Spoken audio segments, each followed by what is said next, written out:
इससे पहले हम कहाँ गए थे? ऋषिकेश। तो ऋषिकेश का नाम कैसे ऋषिकेश पड़ा? कि ऋषि के बाल है, ऐसा? तो ऋषिकेश को क्यों बोलते हैं ऋषिकेश? एक ऋषि थे जिन सतयुग में, जिनका नाम था रैभ्य ऋषि। तो उन्होंने वहां तपस्या करी और इंद्रियों पे कंट्रोल रखा। इंद्रियों पे कंट्रोल रखते तो भगवान प्रसन्न होते हैं उससे।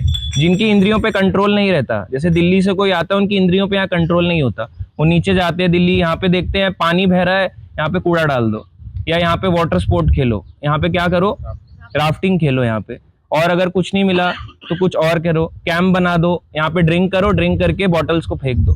तो जिनकी इंद्रियों पे कंट्रोल नहीं है, भगवान उससे प्रसन्न होंगे क्या? नहीं। मगर भगवान किससे प्रसन्न होते हैं? जिनकी इंद्रियों पे कंट्रोल्ड होता है। तो भगवान को क्या कहते हैं? इंद्रियों के स्वामी। तो ऋषिकेश का मतलब है ऋषि, ऋषिक यानी इंद्रिया, और एश यानी उसके स्वामी। तो ऋषिकेश यानी इंद्रियों के स्वामी। तो जब रैभ्य ऋषि ने तपस्या करी तो उनको प्रश्न होके भगवान आए ऋषिकेश नारायण के रूप में, चतुर्भुज नारायण के रूप में उन्हें दर्शन दिए।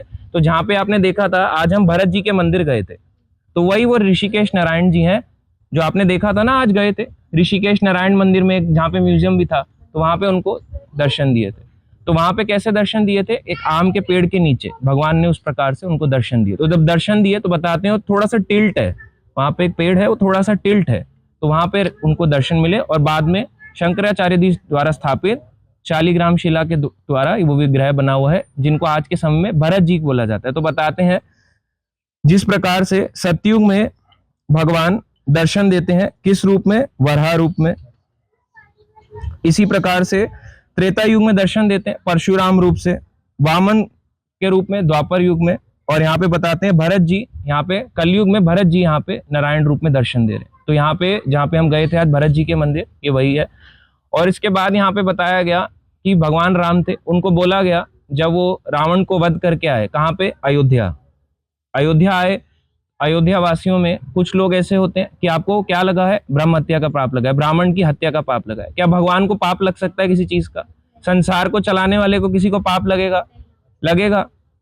और क्यों नहीं लगेगा? देखो इसके पीछे भी है, भगवत गीता में ही बताते हैं। यहाँ पे बताते हैं वैदिक आदेशानुसार 6 प्रकार के कौन ऐसे आतताई होते हैं जिनको वध करने से कोई पाप नहीं लगता। कौन है वो आतताई? भगवत गीता में बताया गया। पहला है विष देने वाला। अगर कोई आपको जहर दे, उसको मार दिया जाए, पाप नहीं लगेगा। तो अगर आपको जहर, क्या होता है? जैसे जहर क्या हुआ, आज के समय में सबसे बड़ा जहर क्या है? साइनाइड।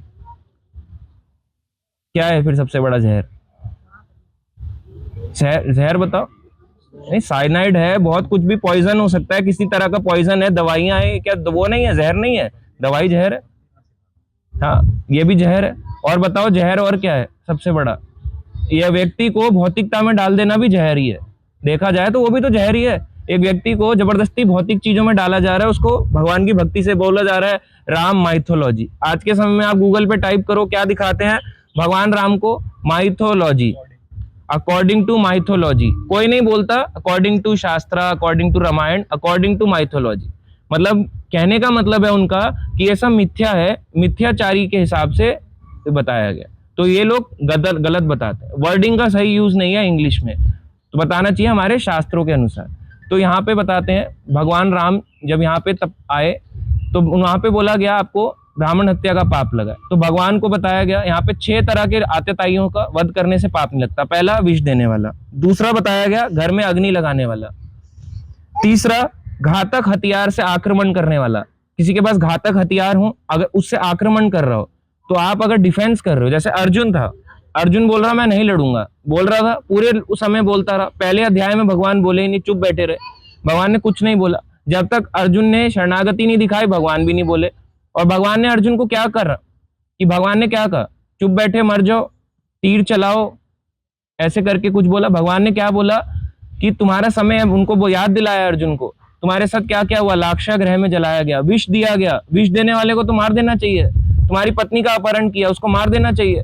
मगर पांडवों ने क्या कहा? अभी भी हम युद्ध नहीं करेंगे। मगर बताया जाता है एक ये भी है, घातक हथियार से आक्रमण करने वाले का भी वध कर देना चाहिए। चौथा है धन लूटने वाला। अगर कोई आपका धन लूट के जा रहा है, उसका भी वध कर दो, कोई पाप नहीं लगेगा। हो सकता है पुलिस वाला पाप दे दे, एक आपको कोर्ट पाप दे दे, मगर आपको भगवान की सत्ता से कोई पाप नहीं लगेगा, उसका कोई बैड कर्मा नहीं है। पांचवा है दूसरे की भूमि हड़पने वाला। जैसे लोग होते हैं ना, प्लॉट होते हैं, थोड़ी सी प्लॉट अपना घेर लेते हैं। आपका प्लॉट होगा 100 गज में उसका बना है, मान लो 100 गज जो भी है, बीघा कह लो, उसमें से आप देखोगे अरे ये वाला प्लॉट तो खाली पड़ा है, थोड़ा सा इसमें अपना सा बाथरूम डाल लेते हैं यहाँ पे। दूसरे की जमीन को हड़पने वाले कभी अगर वध कर दिया जाए तो पाप नहीं लगेगा। कोर्ट के थ्रू लग सकता है मगर भगवान के थ्रू नहीं लगेगा, ये यहाँ पे लिखा हुआ है। छठा यहाँ पे बताया गया पराई स्त्री का अपहरण करने वाला। तो रावण ने किसका अपहरण किया था? पराई स्त्री का। तो वैसे वो कौन थी बताते हैं? वेदवती बताते हैं। तो इस प्रकार से अपहरण तो किया, पर अपहरण तो रावण ने कितने का किया? तो ब्राह्मण कुल में अगर कोई पैदल हो जाए क्या वो ब्राह्मण नहीं होगा? कोई अगर बोले कि हम शर्मा जी हैं, सुंदरियाल जी हैं, कोई अगर बोले हम यहाँ पे पैदा हुए हैं, तो क्या वो ब्राह्मण नहीं हो गया? बाय बर्थ नहीं होगा। ब्राह्मण कैसे होता है? अपने गुण और कर्म से। अगर उसके गुण और कर्म क्या है, वो नॉनवेज खा रहा है, शराब पी रहा है, वो ब्राह्मण होगा? बोलेंगे अरे ब्राह्मण है, बड़ा अच्छा व्यक्ति है। तो ब्राह्मण गुण और कर्म के अनुसार होता है। ये भगवान ने बात बोली। क्या बोला? चतुर्वर्णम मया सृष्टम गुणा कर्म विभागशः। 4 वर्ण कौन से? ब्राह्मण, क्षत्रिय, वैश्य, शूद्र। किस हिसाब से होता है? गुण और कर्म के हिसाब से, जन्म के अनुसार नहीं होता। अगर मैं भी हूं, अगर मैं गलत काम करूं जन्म के हिसाब से, तो मैं ब्राह्मण नहीं कहलाऊंगा, इस तरह से। तो रावण ने बताते हैं वैदिक आदेशों का पालन भी करता था, मगर इस चीज का, स्त्री का अपहरण किया, तो भगवान राम ने उनको उसका वध किया। तो क्या भगवान को पाप लगेगा? वैदिक आदेशानुसार क्या पाप लगेगा? नहीं लगेगा। मगर भगवान राम ने फिर भी, क्योंकि आदर्श स्थापित करना चाहते हैं, अगर आने वाले समय में सबको टीचिंग नहीं देंगे तो कोई किसी का भी वध करने लग जाएगा, बोलेगा इसने किया था, मार डालो इसको। तो आदर्श स्थापित करने के लिए भगवान राम तपस्या क्यों गए? उनके साथ साथ कौन गए? उनके भाई लक्ष्मण। बताते हैं जब लक्ष्मण और राम गए, साथ साथ कौन गए? भरत जी भी चले, और कौन? शत्रुघ्न जी भी। तो ऋषिकेश में जहां आप देखते हैं, अभी हम गए ऋषि कुंड में। तो ऋषि कुंड एक जगह है, वहां पे बताते हैं, कई लोग बोल रहे थे कि यहाँ पे त्रिवेणी संगम में यमुना नहीं दिख रही। प्रभु जी बता रहे थे हमारे यहाँ इलाहाबाद प्रयागराज में तो नदी संगम होते हुए दिखता है, यहाँ नहीं दिख रहा संगम होते हुए। प्रभु जी कहाँ है? तो वहां पे उन्होंने कुंड बनाया हुआ है। तो वहां पे सप्त ऋषि बैठे थे, तो वहां पे यज्ञ कर रहे थे। तो यज्ञ करते करते उस समय जब पहले थे सप्त ऋषि, तो वो दर्शन के लिए जाया करते थे। वो जो उत्तराखंड में 4 धाम है, गंगोत्री, यमुनोत्री, बद्रीनाथ, केदारनाथ, दर्शन के लिए जाते थे। गर्मी लग रही है तो इधर आ जाओ सब, जिनको गर्मी लग रही है इधर आ जाओ, या इधर बैठ जाओ किसी को लग रहा है तो, जिनको गर्मी लग रही है। तो बताते हैं जब वो वहां पे यज्ञ कर रहे थे ऋषि कुंड में, जहां आज हम गए थे त्रिवेणी घाट के पास में, तो उन्होंने सोचा कि अब हम वृद्ध हो गए हैं, तो वृद्ध होने के कारण उन्होंने यहाँ पे गंगा जी, यमुना जी का आह्वान किया। तो वहां पे जो आपने कुंड देखा है, उसी यज्ञ कुंड में यमुना जी प्रकट हुई और वहां पे वो कुंड बन गया। तो वो यमुनोत्री से आया हुआ यमुना जी है, वही कुंड। तो ये तो हो गया यमुना जी। उधर से बह के कौन सी आ रही है? गंगा नदी, और नीचे बहती है गुप्त रूप से सरस्वती, इसलिए उसको त्रिवेणी संगम बोला। तो भगवान राम जब आए, यहाँ पे आए, ब्राह्मण हत्या का, अपने पाप का, कि हमारे को आदर्श स्थापित करना है, तो उसी कुंड में भगवान राम ने भी स्नान किया, ऋषि कुंड में।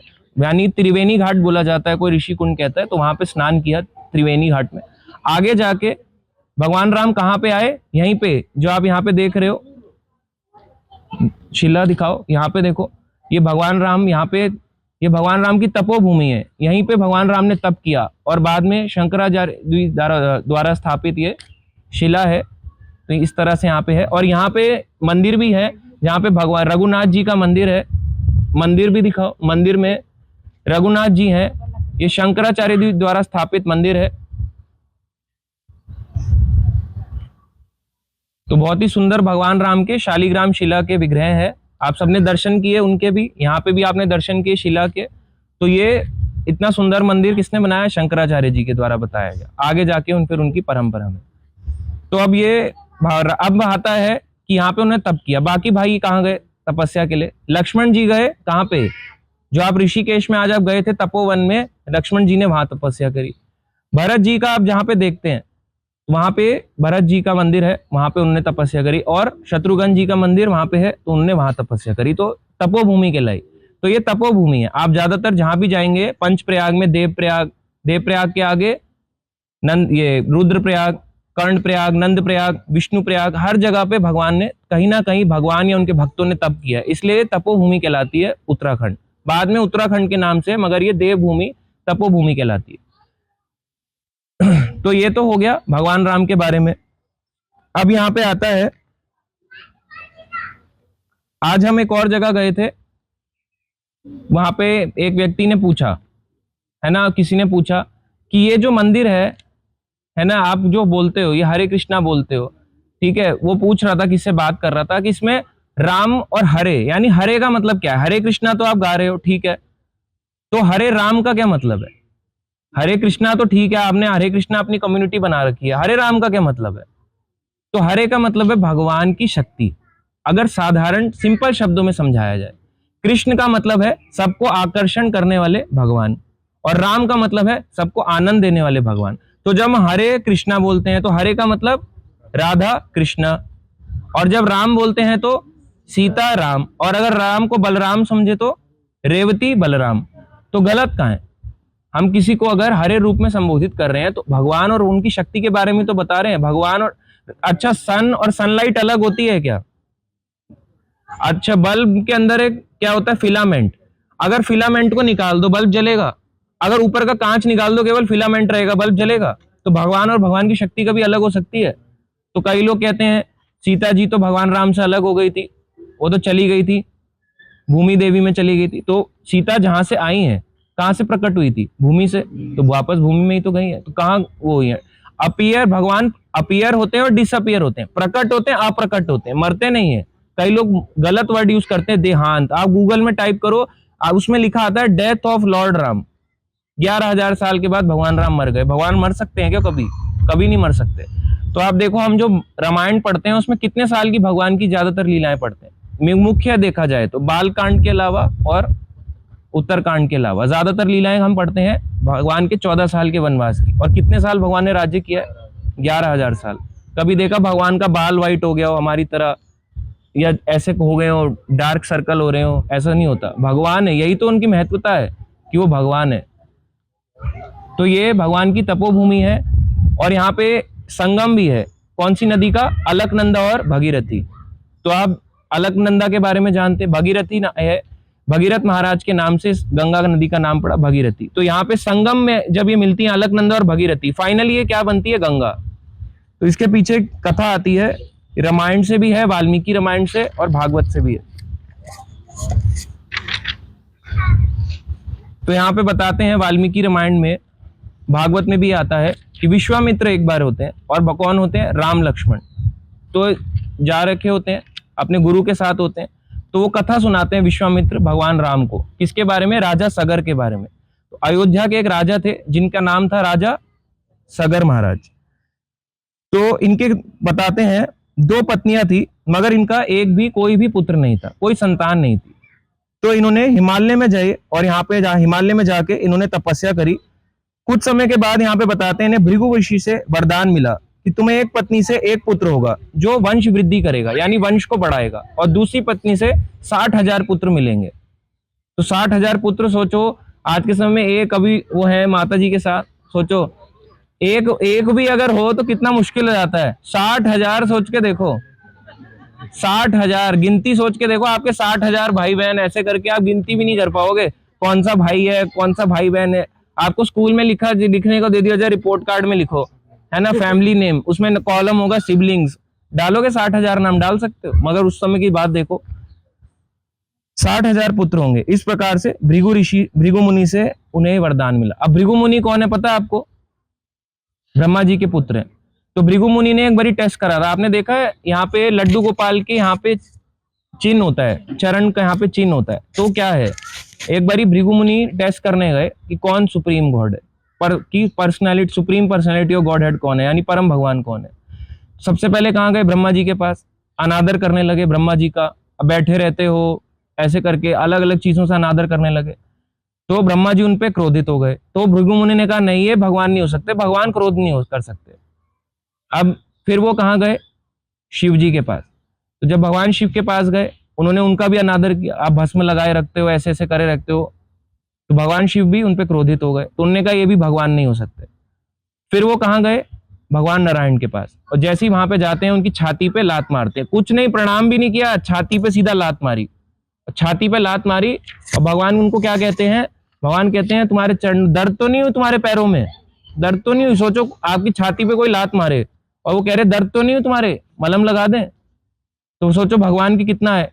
तो लक्ष्मी जी को ये बात बिल्कुल पसंद नहीं आई। लक्ष्मी जी ने कहा मेरे पति नारायण पे छाती पे लात मारी, मैं है ना श्राप देती हूँ कि जितना भी ब्राह्मण समाज होगा, ब्राह्मण समाज लक्ष्मी विहीन रहेगा। इसलिए आज के समय में देखो ज्यादातर जो भी लोग भक्ति का पालन करते हैं, सही मार्ग पे चलते हैं, उन लोगों के पास लक्ष्मी नहीं टिकती।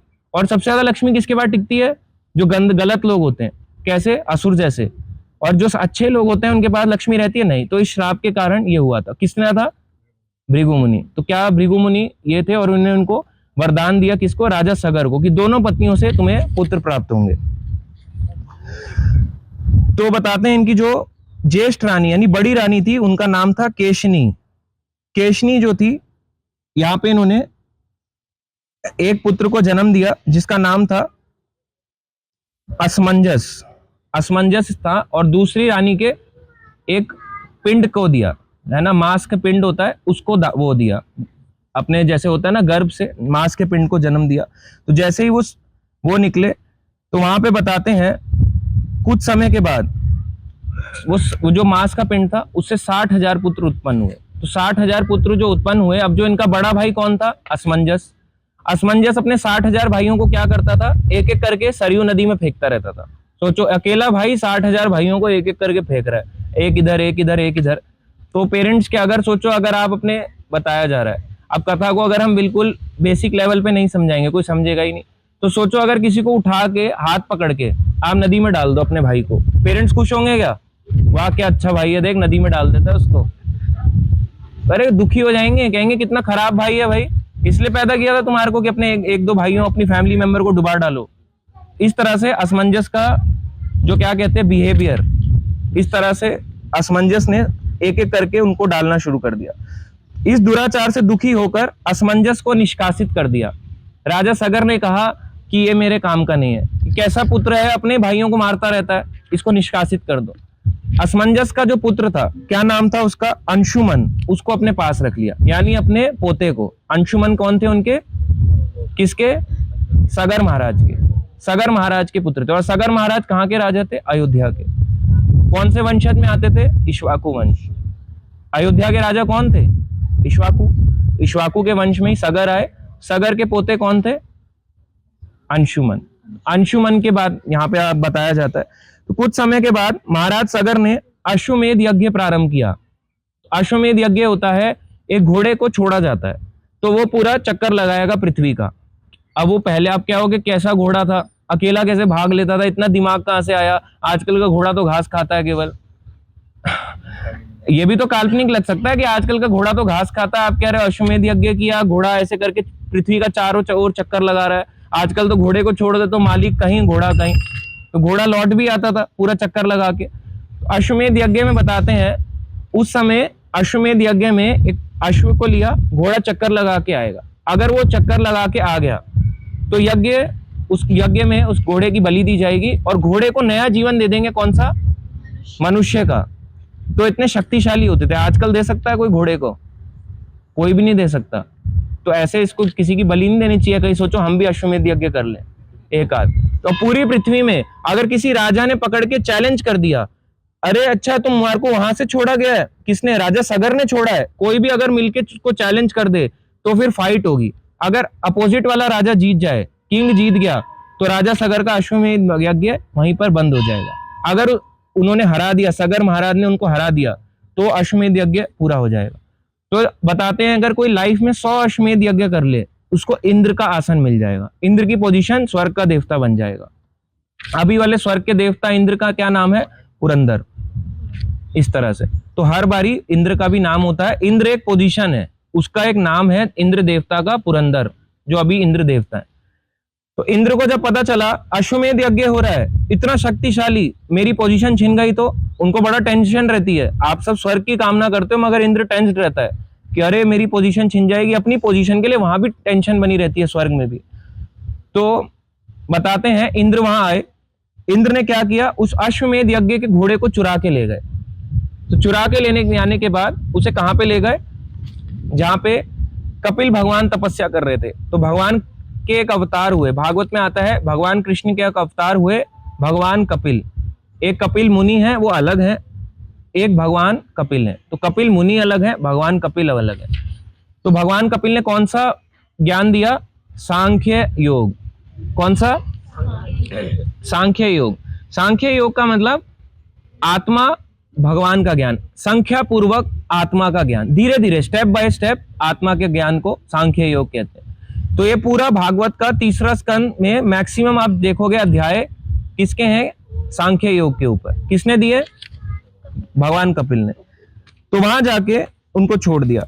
इस प्रकार से राजा सगर ने अपने 60,000 पुत्रों को कहा जाओ ढूंढो हमारा अश्वमेध यज्ञ पूरा कैसे होगा। तो उन्हें खुदाई करनी स्टार्ट करी। अब सोचो उन्होंने इतना खोदा खोदा खोदा खोदा कि नीचे तक चले गए, और वहां पे बताते हैं पृथ्वी जो है, पृथ्वी हिलने लग गई। नीचे के लोग जो नागलोक तक हैं, इस पृथ्वी के ऊपर 6 लोक हैं, इसके नीचे 7 लोक हैं। कई जैसे साइंस दिखाता है, साइंस दिखाता है ये सन है, ये 9 ग्रह चक्कर लगा रहे हैं, मगर ये कहता है हमारा क्या शास्त्र, ये कहते हैं ऊपर 6 लोक हैं, ये 7 लोक नीचे हैं। साइंस बताता है मून पास है सन दूर है, भागवत बताता है मून दूर है सन पास है। साइंस बताता है सन क्या है? स्टार है। भागवत बताता है मून स्टार है, चंद्रमा तारा है, सन स्टार नहीं है। तो सन का साइज छोटा है ओरिजिनली और मून का साइज बड़ा है, क्योंकि मून दूर है। तो इसलिए मून जो है इतनी दूर से भी हमें दिखाई दे रहा है, मून पास नहीं है, मून बहुत दूर है। तो जो लोग यहाँ पे सोचते हैं कि चंद्रयान चले जाएगा, कभी भी नहीं जा सकता, मून दूर है भाई, जाएगा कैसे? जब आप अपने बच्चे का नामकरण संस्कार कराते हो, कोई संस्कार कराते हो, तब आप मानते हो कि हाँ ये शास्त्र सही है। शादी के फेरे 7 ही होने चाहिए, 8वां नहीं होना चाहिए, 6.5 नहीं होना चाहिए, तब आपको शास्त्र पे यकीन है। मगर बोला जाए मून दूर है तो हम नहीं मानते, नकली है ये बात नकली है, वो लोग कहते हैं, पर ये गलत है। आप चंद्रमा तक जाओगे कैसे? इतना दूर है, आप नहीं जा सकते। सन पास है, आप सन तक भी नहीं जा सकते। जब जा रहे होगे, पहली बात आप अर्थ की सतह से बाहर निकले, देवता आपको देख रहे हैं। अगर आप इंडिया का बॉर्डर क्रॉस करके पाकिस्तान में घुस जाओगे, कुछ नहीं बोलेगा कि पाकिस्तान का सिपाही, देखेगा नहीं, आंख बंद कर लेंगे आपको देख के, अरे आए हैं महाशय जी। तो ऐसे ही सोचो, आप अर्थ को क्रॉस करोगे, सबसे पहले अटैक होगा आपको कि कोई घुसपैठिया आ रहा है। सोचो यहाँ पे अश्वमेध यज्ञ हो रहा है, इंद्र ने यहाँ आके घोड़ा चुरा लिया, आप ऐसे करके ऊपर अर्थ स्पेस में जा रहे हो, कुछ नहीं कहेगा आपको इंद्र छोड़ेगा नहीं, सबसे पहले मारेगा उसको मिसाइल से। इस तरह से, और ये बात डिबग भी हो चुकी है। नासा पे बहुत बड़े बड़े केसेस चलते हैं, जिनको आप देखो, नासा फेक स्टोरीज रिवील्ड।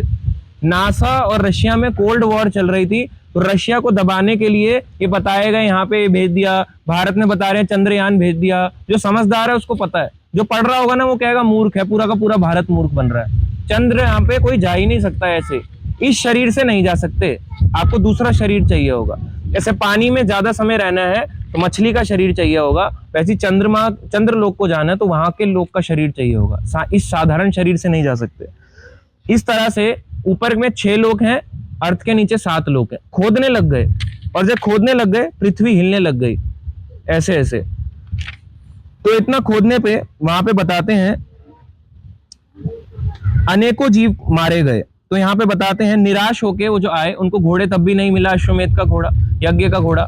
तो वापस अपने पिता सगर के पास आए, बोलते पिता जी हमें घोड़ा नहीं मिला। तो राजा सगर कहते हैं दोबारा जाओ, हमें अश्वमेध यज्ञ पूरा करना है, जाओ दोबारा से जाओ, ढूंढ के लाओ।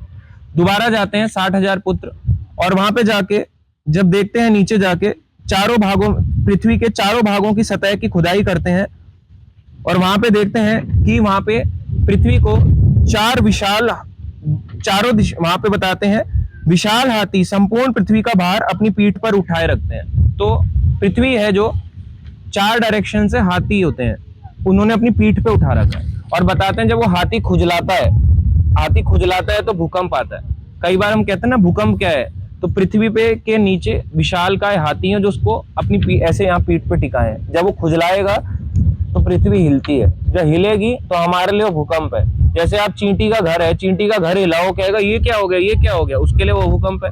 वैसी पृथ्वी जब हाथी इतना विशाल है उसको हिलाएगा तो पृथ्वी में भूकंप आता है। सुनने में बड़ा काल्पनिक लगेगा, मगर ट्रुथ यही है। लोग उसको टेक्टोनिक प्लेट्स साइंस बोलेगा, अगर क्या प्लेट, ऐसी हिल जाएगी प्लेट अपने आप, प्लेट अपने आप ऐसे टकरा रही है, शीशे से शीशा टकराए, कौन सी पिक्चर थी वो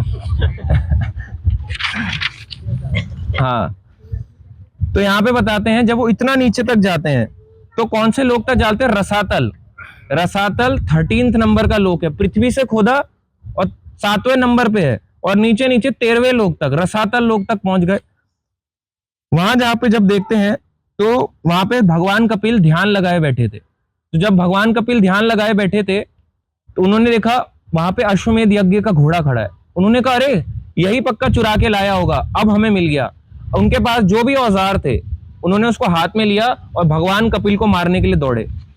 तो जैसे ही दौड़े भगवान कपिल, क्योंकि इतने समय से वो क्या कर रहे थे, अपनी तपस्या में बैठे थे, जैसी आंख खोली क्या हो जाता है, 60 के 60,000 पुत्र एक झटके में ऐसे करके भस्म हो जाते हैं। जैसे ही वो भस्म हो गए तो ये खबर कहां तक पता चली? राजा सगर को पता चली कि आपके सारे पुत्र मारे गए। आगे जाके राजा सगर जो हैं वो चले जाते हैं। राजा सगर के जाने देहांत के बाद यहाँ पे बताते हैं राज्य किसको मिल गया? अंशुमन, उनके पोते अंशुमन को मिल गया। अब अंशुमन ने सोचा कि अब क्या किया जाए, अश्वमेध यज्ञ भी पूरा नहीं हुआ और इनको जो है मेरे जो है 60,000, मेरे पिता के जो 60,000 भाई थे उनका इस तरह से वध हो गया। अब क्या किया जाए? इस तरह से बताते हैं कि वहां पे एकदम से गरुड़ जी प्रकट हुए। यहाँ पे देख रहे हो आप, गरुड़ जी का मंदिर भी है यहाँ पे। तो यही गरुड़ जी भगवान के वाहन है। देखो कहाँ खड़े रहते हैं, रेडी रहते हैं, भगवान के सामने रहते हैं। जैसे एक वीआईपी व्यक्ति होता है, वीआईपी व्यक्ति बाहर अंदर बैठा होता है, ड्राइवर पहले ही बाहर होता है, वो अलग बात है, हमारा तो मिलता ही नहीं है मगर उनका बाहर खड़ा रहता है। भगवान का एकदम रेडी होते हैं, टेंशन में रहते हैं, ऐसे करके, ऐसे हाथ जोड़ के बताओ अगला आदेश, ऐसे करके बताओ, ऐसे करके और ऐसे करके रहते हैं, ऐसे करके बैठे हुए, ताकि भगवान को तुरंत से पीठ पे बिठा लें और भगवान के लिए एकदम सेवा में तत्पर रहते हैं। तो यही गरुड़ जी आए और गरुड़ जी ने इनको कहा, बोला अंशुमन को कि तुम तपस्या करो और जितने भी कपिल भगवान द्वारा तुम्हारे 60,000 जो पूर्वज हैं इनको जला के भस्म कर दिया गया है, जब गंगा जी का यहाँ पे आएगा, जल यहाँ पे आएगा, इनको मुक्ति मिल जाएगी। तो उनकी मुक्ति पाने के लिए, ताकि इनको ऊपर के लोक मिल जाए, तो इन्होंने तपस्या स्टार्ट करी। तो इस प्रकार से जो तपस्या करी, अंशुमन ने तपस्या स्टार्ट करी, मगर अंशुमन का बताते हैं कुछ समय के बाद ही अंशुमन ने अपना शरीर का त्याग कर दिया। तो 3 पीढ़ी निकल गई। कौन कौन सी? सगर महाराज, सगर के दो रानियों से पुत्र हुए, असमंजस और 60,000 पुत्र। असमंजस भी निकल गए, उनके पुत्र कौन थे? तीसरी पीढ़ी अंशुमन, अंशुमन भी चले गए। अब अंशुमन के बाद दिलीप ने तपस्या करी, दिलीप ने तपस्या करी तो वो भी चल बसे, तब भी गंगा जी प्रकट नहीं हुई। फिर बताते हैं उनके पुत्र हुए भगीरथ महाराज। तो उनको भगीरथ महाराज ने, बताते हैं उनका कोई पुत्र नहीं था, उतना जो भी उनका राज्य था, उन्होंने, कौन सा राज्य? अयोध्या का, क्योंकि वहीं के तो राजा थे, वहां का जो भी था अपने मंत्रियों के हाथ में सौंप दिया और वन को चले गए। तो बताते हैं 1000 वर्ष तक तपस्या करने के बाद कौन आए? ब्रह्मा जी, भगवान ब्रह्मा प्रकट हुए। तो ब्रह्मा जी ने कहा इतनी तपस्या क्यों कर रहे हो तुम? उन्होंने कहा कि मैं अपनी पूर्वजों की मुक्ति के लिए कर रहा हूं। तो ब्रह्मा जी ने कहा, उन्होंने वरदान मांगा कि मैं चाहता हूं गंगा जी संसार में प्रकट हो। तो देखो 5वीं पीढ़ी में आए भगीरथ महाराज, उन्होंने भगवान ब्रह्मा जी से मांगा कि यहाँ पे प्रकट हो। अब गंगा जी कहां से आ रही है पता है? बह के, जब भगवान वामन ने बलि महाराज ने क्या बोला? 3 पग भूमि मांगी, तो भगवान ने चरण उठाए, तो जैसे ही उठाए ऐसे करके इतना लंबा, भगवान का चरण तो बहुत लंबा होगा ना, हमारे जो तो छोटे छोटे, हम उठाएंगे ऐसे करके धोती उठ जाएगी, मगर भगवान का चरण बहुत ऊंचा होता है। तो उनका इतना ऊंचा उठाया कि करण सागर का जो जल है वो बहने लग गया।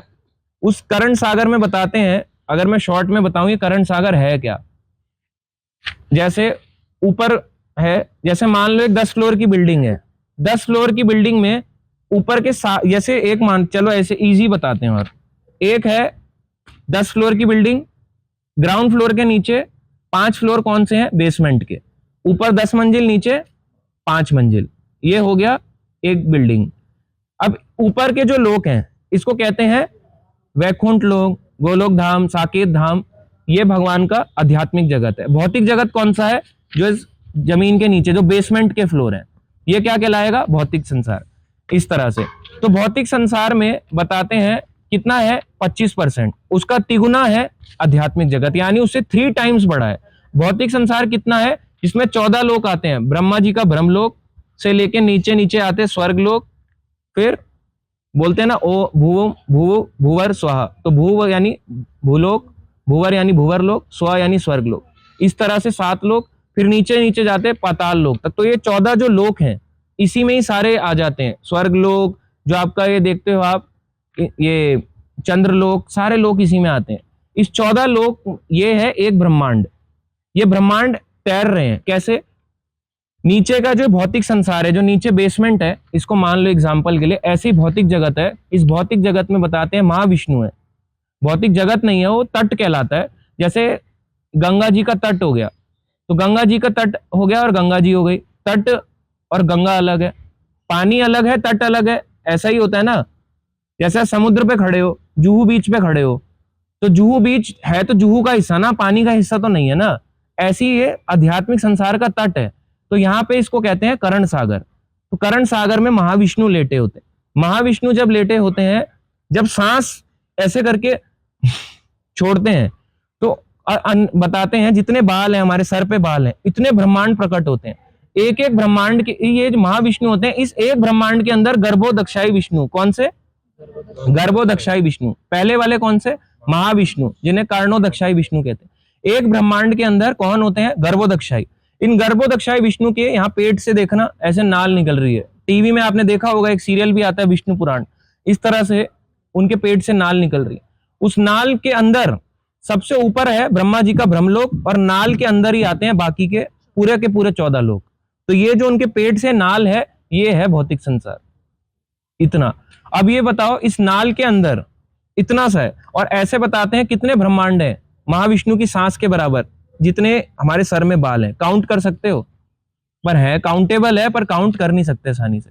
जैसे ही सांस छोड़ते हैं ब्रह्मांड प्रकट होते हैं, जैसी सांस खींचते हैं फिर नष्ट हो जाते हैं। इतनी जल्दी जल्दी नष्ट होते हैं। इतने बड़े, मतलब सोचो भगवान में कितनी शक्ति है। एक एक ब्रह्मांड गर्भोदक्षाई विष्णु, और उस ब्रह्मांड के अंदर चलाने वाले, भौतिक संसार को चलाने वाले कौन है? क्षीरोदक्षाई विष्णु, उनका विस्तार। तो इस प्रकार से विष्णु भी 3 है। तो यहाँ पे बताते हैं भगीरथ महाराज ने जब 1000 वर्ष तपस्या करी, तो ये करण सागर जो है, इस करण सागर उन्होंने बोला कि आपके यहाँ गंगा जी प्रकट होगी। तो भगवान वामन ने जब लीला करी थी बलि महाराज को 3 पग भूमि देने के लिए, ऊपर ऐसे छिद्र हो गया, ये गिरने लग गया पानी। तो बोलते हैं, क्या बोलते हैं, कहाँ से बह रही है? भगवान के चरणों से। तो गंगा भगवान के चरणों से बहती है। और तुलसी जल कहाँ पे? तुलसी कहाँ पे चढ़ाते हैं? भगवान के चरणों पे। तो ये जो जल आ रहा है, ये किस इसमें क्या मिश्रित रहता है? तुलसी। तो ये जो आप पान कर रहे हो कोई साधारण जल नहीं है जिस पे लोग रिवर राफ्टिंग कर रहे हैं। तुलसी को आप पूज रहे हो, उसकी परिक्रमाएं लगा रहे हो, और एक तरफ राफ्टिंग कर रहे हैं, ऐसे करके, ऐसे करते हुए जा रहे हैं। निक्कर यहाँ होती है, यहाँ आ जाती है केवल जैकेट ही दिख रही होती है कुछ टाइम के बाद। तो ये खेलने की चीज नहीं है। तुलसी पे खेलते हो, घर पे गंगा जल यहाँ से भर के ले जाते हो, उससे खेलते हो, उससे क्या हो? राम नाम सत्य है, हरि का नाम सत्य है, फिर भूल जाते हैं दोबारा से। तो ये साधारण नहीं है, भगवान के चरणों से बह रही है। तो जब ये बहती हुई आती है नीचे नीचे नीचे नीचे ब्रह्मलोक तक, करण, यही जल करण सागर भगवान के चरणों से बह रहा है। ये आते आते ब्रह्मा जी अपना कमंडल लेके कि भाई भर लो भर लो, तो इतना तेज उसका फ्लो है, ब्रह्मा जी के कमंडल से भी ये बहने लग जाता है। तो ब्रह्मलोक से नीचे बहते बहते ये स्वर्गलोक तक आती है। स्वर्गलोक में आते हैं देवता, बहुत प्रसन्न हो जाते हैं। अब जब स्वर्गलोक तक आती है तो वहां से भी नीचे जाएगी। तो नीचे नीचे जाते जाते बताते हैं कैसे आएगी। अब ये भगीरथ महाराज ने जो तपस्या करी थी 1000 वर्ष, तो ब्रह्मा ने कहा मैं तुम्हें वरदान देता हूं कि ये जो गंगा अब जो है ये स्वर्गलोक से भी नीचे उतर के पृथ्वी पर आएगी, मगर इसका प्रेशर इतना तेज होगा कि पृथ्वी इसको सहन नहीं कर पाएगी। तो जाओ भगवान शिव की आराधना करो। उनकी आराधना करने से उस गंगा को वो अपनी जटाओं में बांधेंगे और फिर वहां से उसका वेग कम हो जाएगा, यानी प्रेशर कम हो जाएगा। तो गंगा जी ने भगीरथ महाराज ने तपस्या करी, किसकी? भगवान शिव की। शिव जी की तपस्या उन्होंने कैसे करी? 1 वर्ष तक पैर की एक उंगली पर खड़े रह सकते हो। एक उंगली पे खड़े होके ऐसे करके देखो, 1 वर्ष तक एक पैर की एक उंगली पे करो, करके देखो। बैठा भी नहीं जा रहा, बैठने में भी दर्द हो रही है। मेरे से बैठा भी नहीं जा रहा, सोचो 1 मिनट भी नहीं हुआ, ऐसे भी करने में दर्द हो रही है। बताते हैं 1 वर्ष तक पैर की एक उंगली पर खड़े होके भगीरथ महाराज ने तपस्या करी। और जब तपस्या करी तो भगवान शिव प्रसन्न हुए। उन्होंने कहा कि ठीक है, गंगा के वेग को मैं अपनी जटाओं में धारण करूंगा। इस तरह से गंगा जी जो है स्वर्ग से नीचे नीचे आते, यहाँ भगवान शिव जी की यहाँ जटा पे आती है। तो गंगा जी कहती है नहीं नहीं नहीं, मैं यहाँ नहीं जाऊंगी, मैली हो गई। तो इस तरह से बोलती है। शिव जी कहते हैं अच्छा, अब मैं इसको अपनी जटाओं में ही बांध लूंगा। गंगा को ऐसे करके बांध लिया, ऐसे करके बांध लिया, उस जल को ऐसे बांध लिया, नीचे फ्लो ही नहीं हो रहा उसको। फिर से दोबारा से यहाँ पे बताते हैं, महाराज भगीरथ ने देखा कि गंगा को फंस गई है, तो दोबारा से तपस्या करने लगे। तो फाइनली बताते हैं अंततः शिव जी ने, यानी भगवान शिव ने अपनी जटाओं को हल्का सा खोला। उनके लिए तो हल्का सा भी खोलेंगे तो बहुत शक्तिशाली है। तो उन्होंने हल्का सा खोला, तो वहां से ये पृथ्वी पे आई। तो पृथ्वी में जब आई तो ये 7 पार्ट्स में प्रवाहित होने लगी, 7 पार्ट में डिवाइड हो गई। एक मुख्य जो है वो है जो भागीरथी के नाम से जानी गई, क्योंकि भगीरथ महाराज के कहने पे गंगा जी यहाँ प्रकट हुई। तो गंगा जी किसके नाम से जाने लगी? भागीरथी के नाम से। तो ये अलकनंदा और भगीरथी का संगम है। तो ये संगम स्थल पे यहाँ पे क्या बनता है फाइनली? गंगा नदी। विष्णु प्रयाग में बताते हैं ये अलकनंदा और धौली गंगा होती है। उसके नीचे आता है नंद प्रयाग, वहां पे नंदाकिनी और अलकनंदा संगम है। फिर नीचे आता है ये कर्ण प्रयाग में पिंडार अलकनंदा है। फिर आता है ये नीचे रुद्र प्रयाग में, तो रुद्र प्रयाग में संगम रहता है इसका, मंदाकिनी और अलकनंदा का। और फाइनली ये देव प्रयाग में आती है, जो भगीरथ महाराज की उससे आई, और अलकनंदा। तो इन दोनों का संगम फाइनली ये क्या बनता है? गंगा। तो 7 पार्ट में जो डिवाइड हुई थी, फाइनली आके यहाँ पे आके देव प्रयाग में गंगा बनती है। और गंगा यहाँ से बहते बहते बहते बहते ऋषिकेश, फिर हरिद्वार, फिर ये होते होते बंगाल में जाके मिल जाती। तो बंगाल में जब ये जा रही थी तो वहां पे झानु मुनि बैठे हुए थे। तो झानु मुनि का आश्रम कहाँ पे है? नवद्वीप में। आप गए थे नवद्वीप में? झानु मुनि का झानु द्वीप करके एक जगह आता है नवद्वीप के, जहाँ महाप्रभु आए, चैतन्य महाप्रभु। तो महाप्रभु का एक द्वीप, वहां पे आप देखना एक द्वीप आता है झानु द्वीप करके।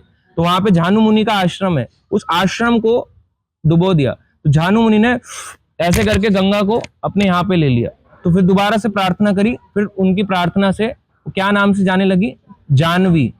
जानवी बोलते हैं ना, जानवी तटवाने जग मन ओ भा, तो वही जानवी के नाम से जाने लगी। तो वो जानू मुनि के इस तरह से उन्होंने छोड़ी, और बाद में जाके वो बंगाल में जाके मिल जाती है समुद्र में। इस तरह से ये भागीरथी और अलकनंदा है। कई से सास बहू भी बोलते हैं कि एक तेज भाग रही है और एक धीरे चल रही है। जो तेज भाग रही है सास है, जो वो बहू है। कोई कहता है वो बहू है, वो सास है। हम तो सास बहू का नहीं लगाएंगे, हम तो भगवान से मानेंगे इस तरह से। तो ये यहाँ पे देवप्रयाग जी का संगम है। तो ये यहाँ पे शिला है, यहाँ पे प्रणाम करके, और अभी फिर हम जाएंगे संगम पे, आचमन करेंगे। और वहाँ पे अगर कोई ज्यादा वो करेगा, नीचे नहीं जाना है, इस तरह से आप वहाँ पे जाके दर्शन करें और आचमन करके ये स्मरण करें कि गंगा जी यानी भगवान के चरणों से जो आ रही है, इस गंगा को हम अपने सर पे डाल रहे हैं। तो इस तरह से उसको करना चाहिए, और बाकी जो भरना चाहे वो गंगा जी को ले जा सकता है। हाँ, और भगीरथ से पूछा है ना कि मैं तो संसार का पाप धो दूंगी, मेरे पाप कौन धोएगा? भगीरथ महाराज से पूछा गंगा ने, आपने मुझे यहाँ ले आए, इतने पापी लोग हैं पृथ्वी के अंदर, है ना। राजा सगर के लिए मैं यहाँ तक आ गई। सगर महाराज के जो 60,000 पुत्र थे वहां तक चली गई। सगर के 60,000 पुत्र को जो जल के राख हो गए थे, उस राख यानी कि अस्थियां जो थी, उस अस्थियों को भी उनसे क्या हो गया? उनको मुक्ति मिल गई और ऊपर स्वर्गलोक मिल गया। मैंने सबको आश्रय प्रदान किया, सबके पाप को धो डालूंगी, मगर मेरे पाप कौन धोएगा? इतने मैं भी तो मैली हो जाऊंगी। बोलते हैं ना, राम तेरी गंगा मैली, अगर मेरे हो गई तो मेरे को कौन करेगा? तो भगीरथ महाराज जी कहते हैं, जब शुद्ध भक्त आके यहाँ पे स्नान करेंगे, जब यहाँ पे कोई शुद्ध भक्त आता है, यहाँ पे स्नान करता है, तो गंगा के भी पाप को हर लेता है। तो भक्त की महिमा बहुत ऊंची है, कोई साधारण नहीं होता। आपको लगेगा ये भी तो 2 पैर पे चल रहा है, ये भी तो खाना खा रहा है, ये भी तो टॉयलेट जा रहा है। भक्त कभी साधारण नहीं होता। बताते हैं जहां पे भगवान कहाँ पे रहते हैं, ना अहम तिष्ठामि वैकुंठे, भगवान कहते हैं मैं वैकुंठ में नहीं रहता। योगी नाम हृदयेषु वा, मैं योगियों के हृदय में भी नहीं रहता।